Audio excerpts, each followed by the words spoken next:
ભાઈ તમારું મારું નામ સંજય રાજ કાર્કી, શ્રી નેપાળી સેવા સમાજનો ઉપપ્રમુખ છું.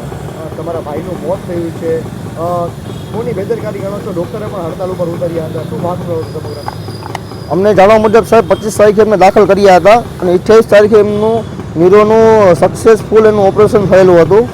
બરાબર, એમાં જે બ્લડ ઓછું પડતું હોય અને એમને અને જયદીપભાઈને બંને ડૉક્ટરને મગજમારી થયા બાદ ડૉક્ટર જ્યારે હડતાલ ઉપર ઉતર્યા અને એ લોકોની બેદરકારી હિસાબે વિનય થાપાનું મૃત્યુ થયેલ છે.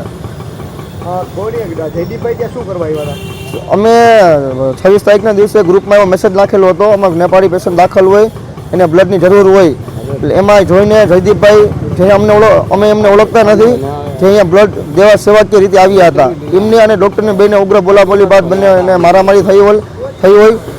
તેના બાદ ડૉક્ટરો બધા હડતાલ ઉપર ઉતર્યા હતા અને પેશન્ટને પ્રોપર ટ્રીટમેન્ટ ન મળતા એનું મૃત્યુ થયેલ છે. શું માનો છો, ભૂલ કોની હતી? જયદીપભાઈની હતી કે પછી ડૉક્ટરની હતી? જ્યાં સુધી અમે જોઈ રહ્યા છીએ તેમાં ડૉક્ટરનો પણ વાંક છે અને જયદીપભાઈને કદાચ બંનેની બોલાબોલી થઈ હોય એ તો હવે તપાસનો વિષય છે, જે હું કાંઈ ન કહી શકું. તમારી શું માંગ છે? તમારા જે ભાઈ છે જયદીપભાઈ, જે ભાઈનું મોત થયું છે તે બાબતે કોણ જવાબદાર છે, ડૉક્ટર કે જયદીપભાઈ?